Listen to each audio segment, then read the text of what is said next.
Hello everyone, मैं तरुण जग्गा स्वागत करता हूं आप सभी का परीक्षा गुरु मुरादाबाद के यूट्यूब चैनल पर।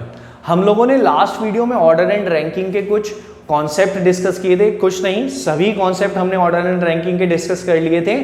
एक इंपॉर्टेंट चीज और बाकी है जिसको आज डिस्कस करने के लिए मैं आप लोगों के बीच आया हूं, तो बिना कुछ देरी किए मूव करते हैं उस कॉन्सेप्ट पर कि ऑर्डर एंड रैंकिंग में और क्या इंपॉर्टेंट चीज बाकी है। देखिए, बाकी है maximum number of students and minimum number of students. जैसा कि मैंने कहा था, एक कॉन्सेप्ट और लेकर आऊंगा आपके लिए एम से रिलेटेड। वो एम ये है भाई, मध्य में स्थित विद्यार्थियों की संख्या के आधार पर अधिकतम संभव विद्यार्थियों की संख्या और न्यूनतम संभव विद्यार्थियों की संख्या। देखो क्या चीज है ये, कैसे पूछता है क्वेश्चन को, एक एग्जांपल के थ्रू समझिए। वो कहेगा एक क्लास में ए की रैंक 15 है, लेफ्ट से दे दी उसने, मैं लिख देता हूं यहां ताकि आसानी रहे। ए की रैंक एक क्लास में लेफ्ट से 15 है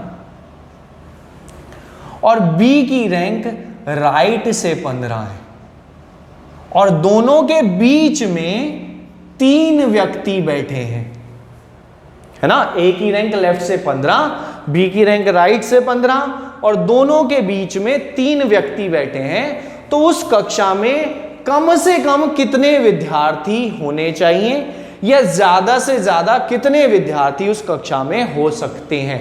अब देखो ऐसा क्यों पूछता है वो, ये समझो जरा। देखो क्यों पूछता है ऐसा, वो इसीलिए पूछता है क्योंकि उसने ए और बी की दोनों की पोजीशन अलग अलग तरफ से दे रखी है, एक की लेफ्ट से और एक की राइट से।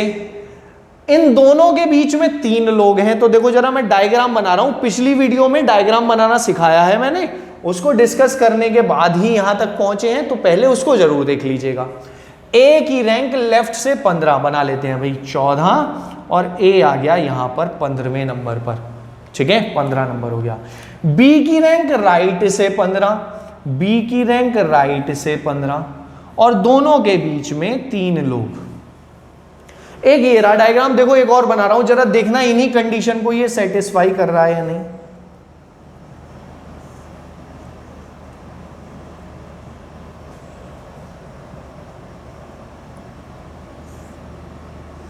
देखना भी जरा, ये डायग्राम समझ में अब आ रहा होगा ना कि कैसे बना रहा हूं मैं इस डायग्राम को। यहां मैं सर्कल कर देता हूं ताकि आप इसको एक पर्सन काउंट कर लें। पढ़ो जरा, ए की रैंक लेफ्ट से 15 हो रही है या नहीं, 10, 11, 3, 14 और एक 15। बी की रैंक राइट से 15 हो रही है नहीं, 10, 11 और 3, 14 और एक 15 और दोनों के बीच में 3 लोग हैं या नहीं। ये यानी कि कंफ्यूजन कहां हुआ कि भाई ए और बी का एक दूसरे के रेस्पेक्ट में नहीं पता कौन लेफ्ट में है और कौन राइट में है। तो देखो इसमें टोटल कितना है और इसमें कितना है, पहले डिस्कस कर लेते हैं, फिर बताता हूं कि ये मैंने कैसे बनाया है एक्चुअल में, ठीक है। देखो जरा, 14 और एक 15, 15 30 और 3 33 आ गया इसमें, और यहां कितना आ गया 20 और 5 25 आ गया इसमें। यानी कि कम से कम 25 विद्यार्थी होंगे और ज्यादा से ज्यादा 33 विद्यार्थी होंगे। इससे ज्यादा स्टूडेंट पॉसिबल नहीं है। देखिएगा जरा कैसे करना होता है। 2 कंडीशन ले रहा हूं मैं, मैक्सिमम के लिए और मिनिमम के लिए, ठीक है। इसी क्वेश्चन को कर रहे हैं, 33 और 25 आंसर आना चाहिए। पहले मैक्सिमम के लिए पढ़ते हैं, ठीक है। क्या करना है, सबसे पहले आपको सबसे ज्यादा दी हुई रैंक बना लेनी है, जो गिवन रैंक है। गिवन रैंक में क्या देखना है आपको, मैक्सिमम वाली रैंक देखनी है ना, मैक्सिमम, और इसको ड्रॉ करना है। अभी दोनों मैंने बराबर ली हैं ताकि क्वेश्चन इजी रहे आपके लिए। अब वो चाहे लेफ्ट से दे रखी हो या राइट से दे रखी हो, वो ड्रॉ कर लेनी है जो भी मैक्सिमम है। और सेकंड नंबर पर आपको क्या करना है, मैक्सिमम है तो फॉरवर्ड में एम ड्रॉ करना है। फॉरवर्ड में एम, फॉरवर्ड से क्या मतलब है, जरा भाई इसको समझ लो जरा। देखो ए की पोजीशन से बना रहा हूं मैं भाई L15, बी से अभी नहीं बना रहा हूं, समझिएगा क्यों नहीं बना रहा हूं, बनाएंगे अभी, देखते हैं। ए की रैंक L से 15 मैंने बना लिया, ए की रैंक L से 15। तो इस डायरेक्शन में गया ना मैं, लेफ्ट से शुरू हुआ इधर, तो ये डायरेक्शन होगी फॉरवर्ड और ये डायरेक्शन होगी बैकवर्ड। फॉरवर्ड में एम को बना लेना है, एम कितने हैं 3, तो फॉरवर्ड में एम को बनाकर बी आ गया। ऐसा आपको करना है हर बार, ठीक है। आप इससे भी शुरू कर सकते हैं। देखो बी की रैंक राइट साइड से 15, मैंने बी को बना लिया पहले, राइट साइड से 15। अब फॉरवर्ड इधर है क्योंकि मैं इधर से चल रहा हूं ना, तो 3 यहां बनेगा और ए आ जाएगा यहां पर। इतना सा करना है बस कि पहले मैक्सिमम वाली रैंक बनानी है, फिर एम बनाना है, और लास्ट में क्या कर देना है, लास्ट में कर देना है एडजस्टमेंट, एडजस्ट अनदर रैंक, जो दूसरी रैंक दे रखी है उसको एडजस्ट कर देना है। बस इतना सा काम करना है। एडजस्ट करने का क्या मतलब है, देखो जरा, जैसे ये था ए की रैंक लेफ्ट से 15 बनाई थी भाई मैंने, फॉरवर्ड में चलूंगा आगे 3 बंदे और फिर बी आ गया यहां पर, और अब बी की रैंक राइट से कितनी है 15, इसको कर दिया मैंने यहां 14 लोग और ये आ गया 15, यहां भी 14 लोग और ये आ गया 15, इसकी जरूरत नहीं पड़ेगी। अब टोटल बता दो जरा कितना है, 14 और 14 28, 29, 30 और 3 33, मैक्सिमम के लिए है। मिनिमम के लिए केवल इतना चेंज हो जाएगा, अगर मिनिमम करना है तो फॉरवर्ड की जगह बैकवर्ड में बन जाता है एम, बैकवर्ड डायरेक्शन में एम को बनाते हैं। देखो जरा कैसे बनाते हैं बैकवर्ड डायरेक्शन में, पहले बनाया मैंने ए, कितने नंबर पर, 15 नंबर पर। तो जब मिनिमम बनाना हो तो यहां 15 लिख लेना, यहां 14 लिखने की जरूरत नहीं है। देखो क्यों नहीं है, क्योंकि मैं बैकवर्ड चलूंगा। ध्यान रखना कितने लोग होंगे यहां, 14, 14 लोग होने चाहिए, तो इसको मैं भी मिटा रहा हूं। बैकवर्ड चल रहा हूं और एम ड्रॉ कर रहा हूं, पहले 3 ड्रॉ करे मैंने और ये आ गया बी। कितने लोग थे ए के इधर, 14, 3 और 1 4 ये दिखे हैं, 10 यहां लिख दो। डायग्राम बनाना आने का ये बेनिफिट है कि आप तेजी से कर सकते हैं क्वेश्चन को सॉल्व। ठीक है, पहले मैंने मैक्सिमम रैंक को ड्रॉ किया, आप ए भी कर सकते हैं बी भी कर सकते हैं क्योंकि दोनों बराबर हैं यहां पर, मैक्सिमम को ड्रॉ करना होता है लेकिन। ठीक है, फिर बैकवर्ड में एम को ड्रॉ कर कर एडजस्ट कर दिया इस वाली रैंक को। अब बी की रैंक भी देख लो, रिमेनिंग रैंक को एडजस्ट कर देना है। बी के राइट में 14 लोग होने चाहिए तभी तो 15 आएगा, तो 3 और 1 4 और 10 14 बन गया, वही पिछला वाला डायग्राम जैसा भी हमने मिनिमम के लिए डिस्कस किया था। 20 और 5 25, आंसर हो गया मैक्सिमम का 33 और मिनिमम का 25। ठीक है, उम्मीद करता हूं कि ये कॉन्सेप्ट क्लियर हो गया होगा। अब देखो इसमें एक डाउट क्रिएट करते हैं, अगर क्लियर हो गया, कोई डाउट अभी तक नहीं था लेकिन अब मैं क्रिएट कर देता हूं। देखो जरा कैसे डाउट, स्क्रीनशॉट लेना चाहें तो ले सकते हैं इसका, ये आपको ध्यान रखना है। ठीक है, देखो जरा कहाँ डाउट क्रिएट होता है, कैसे क्रिएट होता है, जरा समझते हैं इस चीज को। अब अगर हम इस चीज को फॉर्मूले से निकालना चाहें, दोनों को, है ना, समझना जरा, फॉर्मूले वालों के लिए हमेशा एक समस्या रहती है कि वो फॉर्मूले में ही उलझे रह जाते हैं। कॉन्सेप्ट समझोगे तो डायग्राम बनाकर सेकंडों में आंसर कर दोगे, लेकिन ये ना कहो कि सर ने बताया नहीं, तो फॉर्मूला भी समझ लो कैसे करना है। देखो जरा क्या है, ए की रैंक आ गई यहां तक, बी की रैंक आ गई यहां तक, दोनों को जोड़ा हुआ है ना, ये रहा आर, ये रहा एल और ये रहा एम, तीनों को जोड़ना है, सिंपल, टोटल निकल कर आ जाएगा मैक्सिमम वाला L plus R plus M. ठीक है, लेफ्ट से किसी दूसरे पर्सन की और राइट से किसी दूसरे की, अलग अलग पर्सन की होनी चाहिए, सेम पर्सन की लेना हो L और R। कभी कभी कंफ्यूज करने के लिए एक ही पर्सन की रैंक 2 जगह से भी दे देता है, तो ध्यान रखना लेफ्ट और राइट अलग अलग पर्सन के हो और एम हो, ये जो भी हो।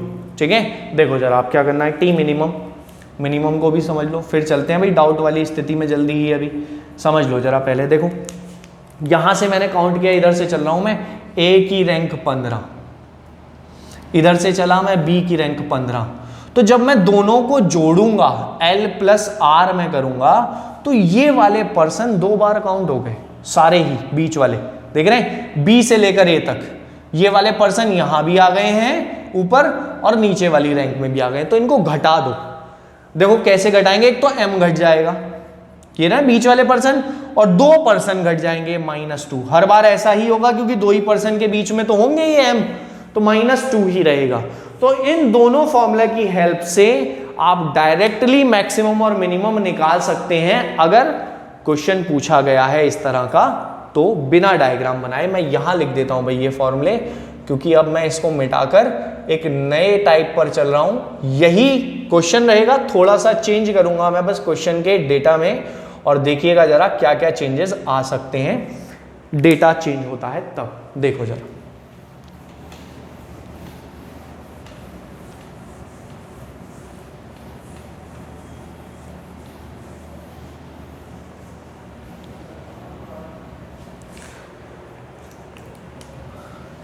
L12, R21 और M18। करो भाई जरा इस क्वेश्चन में ये दोनों फॉर्मूले इंप्लीमेंट करो और देखो क्या मैं क्वेश्चन को सॉल्व कर पा रहा हूं या नहीं कर पा रहा हूं। आंसर निकाल लो कि कम से कम कितने विद्यार्थी होंगे और अधिक से अधिक। टी मैक्स तो आसान है भाई, टी मैक्स निकाल लेते हैं हम जरा। 12 + 21 + 18, 51 आंसर हो गया। ठीक है, 12, 21, 18, 51 आंसर हो गया। टी मिनिमम, मिनिमम निकालो जरा इस फॉर्मूले में। L + R - M - 2 कितना हो गया? 13। मिनिमम विद्यार्थी हो गए 13 और मैक्सिमम विद्यार्थी हो गए 51। देखो ऑप्शन क्या क्या है, ऑप्शन भी लिख देता हूं मैं यहीं पर। क्वेश्चन में जो ऑप्शन आएंगे यही चीज कंफ्यूजन क्रिएट करती है। 51, 52, 13 और 12, ये 4 ऑप्शन है और उसने पूछा है कि टी मिनिमम बताइए कि कम से कम कक्षा में कितने विद्यार्थी मौजूद हैं। आप आंसर लगा देंगे 13 और ये हो जाएगा गलत। क्यों गलत हो जाएगा समझो जरा। अगर आप कह रहे हैं कि 13 विद्यार्थी हैं तो क्या इन 13 विद्यार्थियों में किसी की रैंक 21 हो सकती है? समझो जरा क्वेश्चन को, थोड़ा सा कॉन्सेप्ट लगाओ कि क्या इन 13 विद्यार्थियों में कोई पर्सन 21वें नंबर पर हो सकता है? नहीं हो सकता। तो ये तो पॉसिबल ही नहीं है कि इस फॉर्मूले से टी मिनिमम निकल जाए। ठीक है, तो देखो किस चीज का ध्यान रखना है उस पर चलते हैं भी। लेकिन क्या आंसर लगाएंगे भाई जब ये पॉसिबल नहीं है? तो कम से कम 51 ही विद्यार्थी होने चाहिए, ये आंसर है ना। ये विद्यार्थियों की संख्या है। जब मिनिमम पॉसिबल ही नहीं है तो यही होगा, कम से कम 51 होंगे तभी तो बने। भाई दो ही सिचुएशन है, या तो ये होगा या ये होगा, इसके अलावा तो कुछ और हो ही नहीं सकता। तो अगर ये नहीं है तो ये 100% आंसर होगा। तो टी मिनिमम जो फॉर्मूले से निकाल रहे हैं वो निकालते हुए ये देख लेना क्या इतना टोटल होने पर ये दोनों रैंक पॉसिबल हैं भी या नहीं पॉसिबल हैं। देखो डायग्राम वालों को क्या बेनिफिट मिलता है इस तरह के क्वेश्चन में। फिर मैं चलता हूं कि कैसे हम पता लगाएंगे, भाई सॉल्व ही ना करना पड़े, है ना, कि टी मिनिमम निकाले ही ना, हम देखते ही बता देंगे इसमें टी मिनिमम निकलेगा या नहीं। देखो जरा इसी को देख लो, चलो पहले फिर डायग्राम पर मूव करते हैं, पहले टी मिनिमम को ही देख लेते हैं। देखो जरा अभी जो टी मिनिमम आया वो 13 है। क्या कर रहा हूं मैं यहां 18 की जगह मैंने धीरे धीरे इसको रिड्यूस करता हूं। चलो 15 करते हैं, देखते हैं 15 करने से क्या होगा। यहां आ गया 15, ये हो गया भाई 16, 21 में से 17 गया, 4 और 12 और 4 16 बढ़ गया।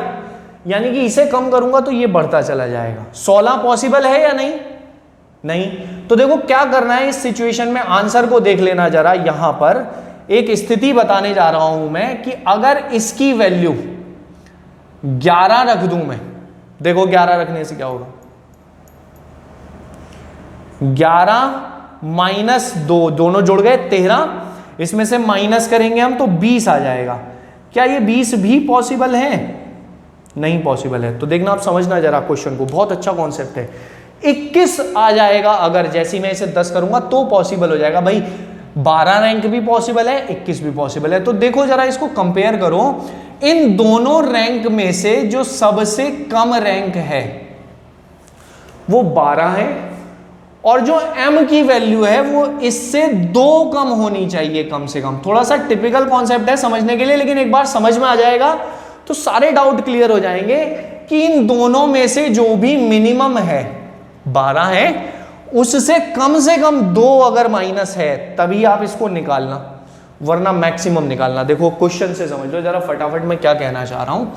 उसने ये क्वेश्चन पूछा है, रैंक दे रखी है ए की और बी की दे रखी है, एल दे रखा है 17, आर दे रखा है 18 और जो एम दे रखा है वो अगर दे रखा है इसको चलो बढ़ा लेते हैं थोड़ा सा, इसको 28 कर लेते हैं, इसको 7 रहने देते हैं।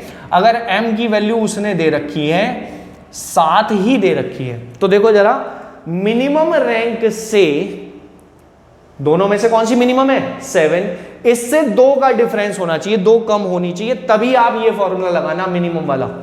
अदरवाइज मैक्सिमम वाली ही वैल्यू मिनिमम को रिप्रेजेंट करेगी। यानी कि इसमें अगर टी मिनिमम निकालना होगा तो मैं L plus R plus M से ही निकालूंगा, मैक्सिमम वाली वैल्यू से ही निकालूंगा सबको जोड़कर। कब मैं ये वाला फॉर्मूला लगाऊंगा? अगर ये 5 है तो, ठीक है, या उससे कम है तब लगाने की जरूरत पड़ेगी ये फॉर्मूला। ठीक, ये चीज आपको ध्यान रखनी है और इसके आधार पर आप क्वेश्चन सॉल्व कर पाएंगे। देखो अब डायग्राम बनाने वालों को क्या बेनिफिट मिलता है जरा इसको समझो। सबसे पहले मैंने इसको ड्रॉ कर लिया, राइट साइड में ले गए भाई, कितने लोग 27, तभी तो 28 रैंक होगी। मिनिमम वाला बनाना है तो बैकवर्ड डायरेक्शन में चलेंगे, 7 लोग ड्रॉ करेंगे। तो देखो इसको भी मैं मिटा रहा हूं भाई, 27 को ध्यान रखना है, 27 थे, बैकवर्ड में 7 लोग ड्रॉ करे और फिर आ गया बी, यहां ए है, ये आर नहीं है, ए है, बैकवर्ड में ड्रॉ करे 7 लोग और फिर आ गया बी। कितने लोग थे टोटल 27, 7 और 1 8 ही आ गया, कितने बचे 19, हो गए 27। अब जो बी की रैंक है वो 20 आ रही है ऑटोमेटिकली, मैंने कुछ किया तो नहीं। यहां से रैंक कितनी आ रही है 20 और इधर से कितनी आ रही है जरा देखो, 7 और 1 8 ही रहा, तो 9 रैंक आ रही है। क्या इससे कम कर सकते हो इस रैंक को? 9 से कम किसी भी कीमत पे। यहां कितनी रैंक है 7, यानी कि बी के इधर केवल 6 लोग होने चाहिए थे, जो कि पॉसिबल नहीं है, 7 तो बीच में ही है, 6 लोग कैसे पॉसिबल हो सकते हैं यहां पर। तो इन चीजों का आपको ध्यान रखना है। मैं फाइनल कंक्लूजन लिख रहा हूं फटाफट से, जो फॉर्मूले से करेंगे उनके लिए। ये दोनों फॉर्मूले आपको टी मैक्स और टी मिनिमम के लिए लगाने हैं। अगर मैं बात करूं, यदि m सबसे छोटी रैंक से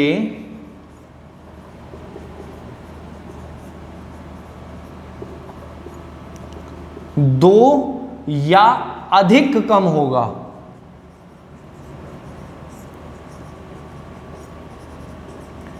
तब टी मिनिमम ही न्यूनतम विद्यार्थियों की संख्या दर्शाएगा, न्यूनतम विद्यार्थियों की संख्या दर्शाएगा।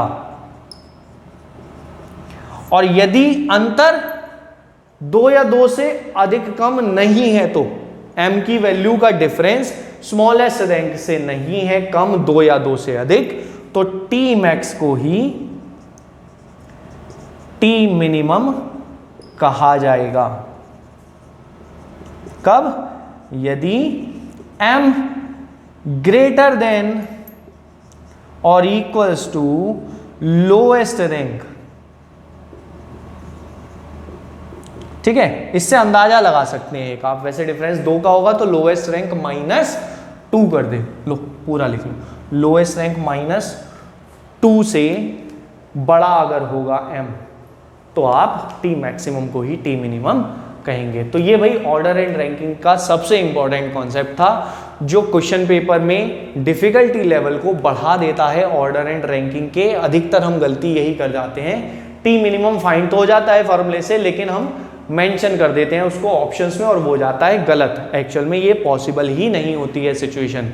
तो कॉन्सेप्ट को समझिएगा, वीडियो दोनों देखिएगा, अच्छे से मैंने हर कॉन्सेप्ट को डिस्कस करने की कोशिश की आपके साथ। उम्मीद करता हूँ आपको पसंद आया होगा, और पसंद आया हो तो वीडियो को लाइक कर दीजिए और शेयर कर दीजिए। परीक्षा गुरु मुरादाबाद के साथ बने रहने के लिए थैंक यू सो मच।